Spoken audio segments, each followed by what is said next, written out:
This is certainly not the route for people who object to changing trains. Across Switzerland, you could take almost 100 journeys and never use the same railway company twice. Interlaken spoils you with its choice of liveries. Switzerland's just a giant train set, really, where generations of fathers and sons have added more track and extra trains whenever it's taken their fancy. With the single-mindedness of men who make railways their hobby, the Swiss are even prepared to pay for them when they lose money. And anyway, in a nation suffering from referendum disease of epidemic proportions, it's almost impossible to get agreement to close them. Mind you, the private companies don't have the layout entirely to themselves. There's even a proper state-owned system. Our fourth train of the day is on the only narrow-gauge line of the Swiss Federal Railways.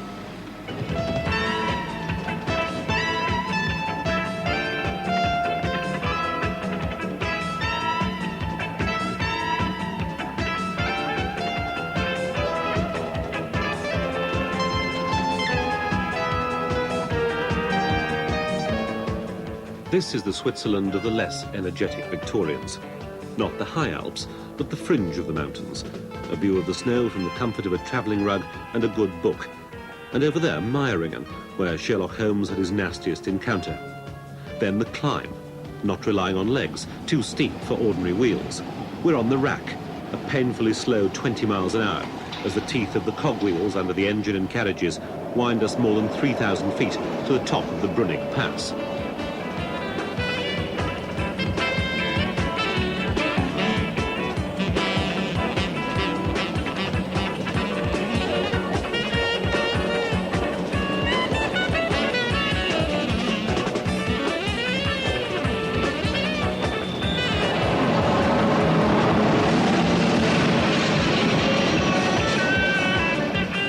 An up and over railway, with no more than a moment's silent running at the summit, before we're plunging into the 1 in 10 or 1 in 12 gradients.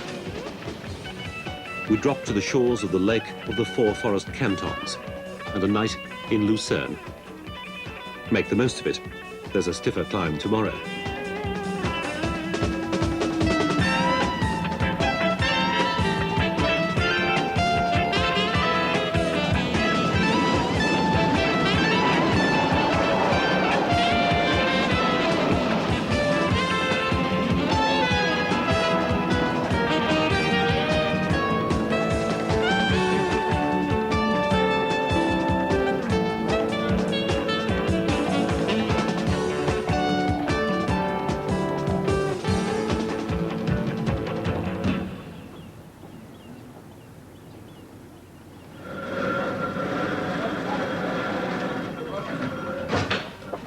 Our third day, and one that'll have to start without breakfast if we're to see this, our 8th train, being loaded. The early morning up goods, just about to climb out of its terminus on the other side of the lake. This is the milk round, the brewery dray, and the fruit and veg van, all rolled into one, for the people who live without a road on Rigi Mountain. It's the school bus, too.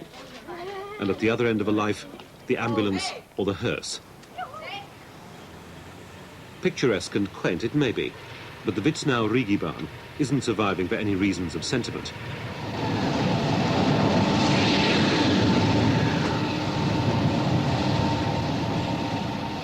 It's been getting the mails and the supplies through without a break since the day in 1871, when in the middle of the turmoil of the Franco-Prussian War, it was opened as Europe's first mountain railway.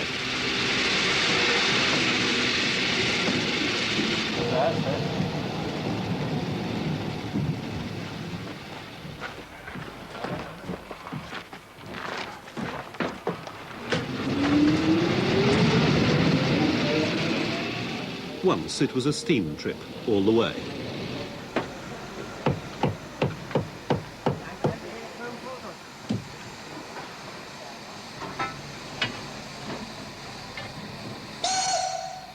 Steam-driven paddles to the Witznau pier, then behind kneeling black locomotives to the top of the mountain. They still dust off engines from the 1920s every summer, because the Rigi is a special occasions railway as well.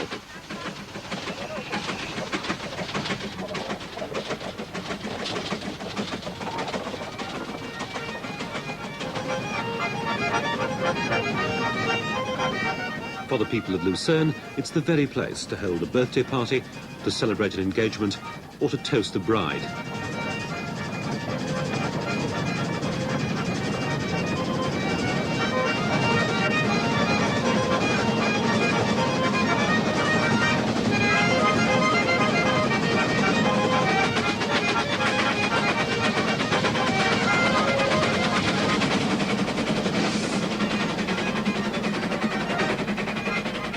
You certainly need a head for heights. When Mark Twain travelled this way, he felt that the 1 in 5 gradients, and being quite so close to the edge, provide a good opportunity for remembering his sins and repenting of them.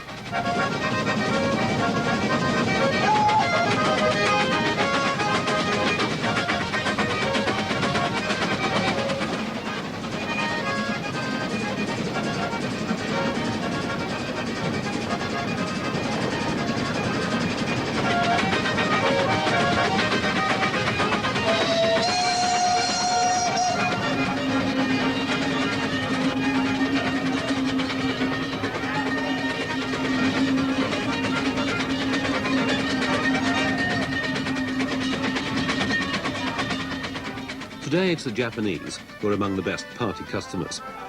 But mainly it's still the Swiss themselves, having an ethnic knees up, while congratulating themselves for having the nous to hang on to railways that other less sensible nations may have closed a generation ago.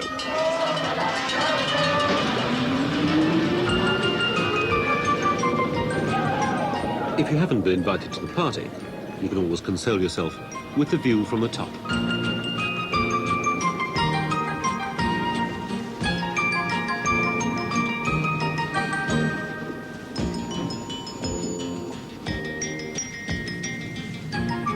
What goes up?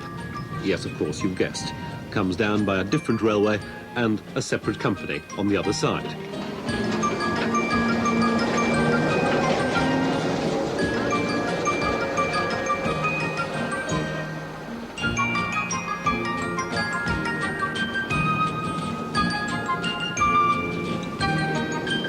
The Art Goldau Regiebahn may be something of a poor relation to other blue trains in the world, but because the Swiss take everything, and particularly railways, with the utmost seriousness, it still connects at the bottom of the mountain with the federal mainline expresses to Zurich.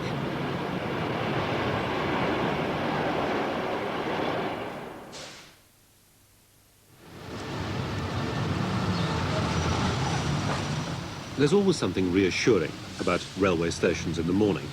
The victory of timetable efficiency over human weakness. We may not be sufficiently awake to know what day of the week it is, but the railway has already been up and about for hours. Whilst we're still marvelling at how these strange Europeans can really eat salami and drink schnapps at breakfast, our train has already been dressed for the day.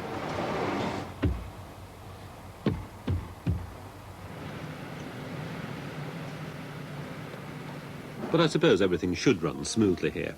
They've had enough practice after all. Since the very first departure of transcontinental railways, this has been the turntable of Europe. When the Swiss are being very British and refuse to bring their clocks into line with the rest of their neighbours, the ripple runs through the timetables of half a dozen countries.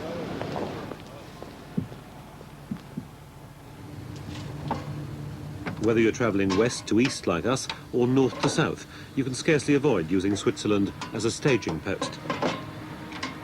This station alone handles 1,000 trains a day.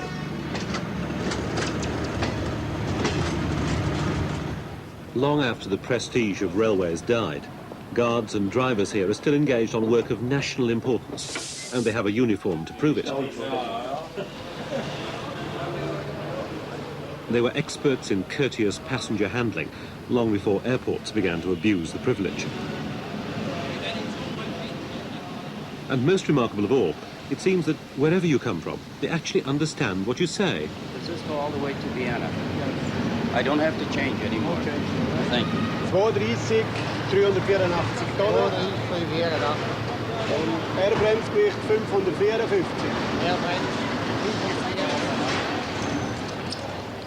The departure. To the Swiss, a moment of religious observance. It would, of course, be a sin if the train was late. Track 3, express train Transalpine to Innsbruck, Salzburg, Vienna. Attention, departure.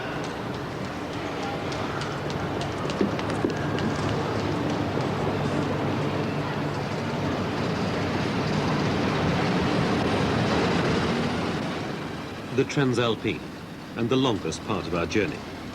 10 hours to Vienna, another border crossing, the track of the Austrian state railways, and the sweep of the Tyrol.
It's simply the best train the Österreichische Bundesbahnen has to offer.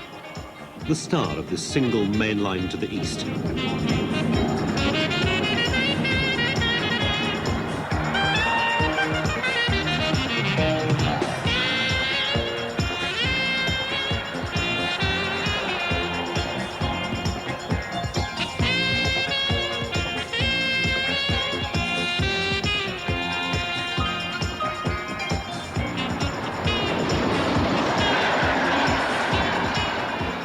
We've settled into the routine. The first hours belong to the scenery. But then, even in the Tyrol, you begin to feel you've seen that bit before. The train turns in on itself. With the polite bow that summons you to lunch, it starts to take on the feeling of a not unpleasant 70-mile-an-hour hotel. It's got all the same advantages. A captive audience, people to overhear, anonymity if you want it. We know why we're booked in, but surely you've often wondered, what makes someone want to work here? That waiter, for example. Arbeiten tue ich nun genau 3 Jahre hier.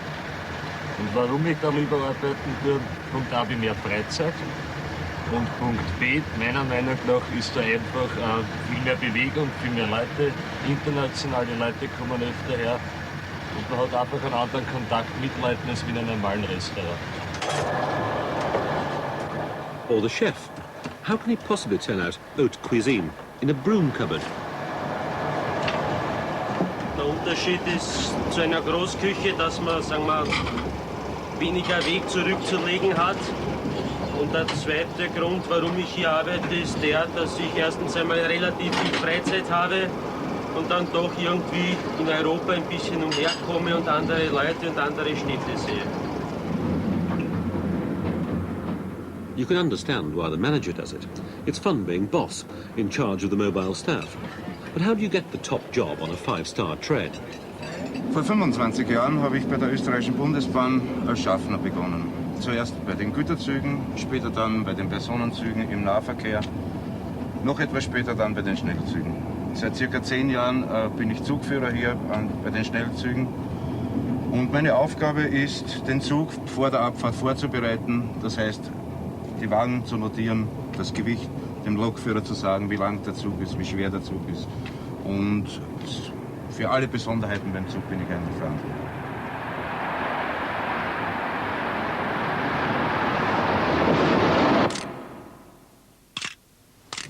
Fine. Rather nice. Okay.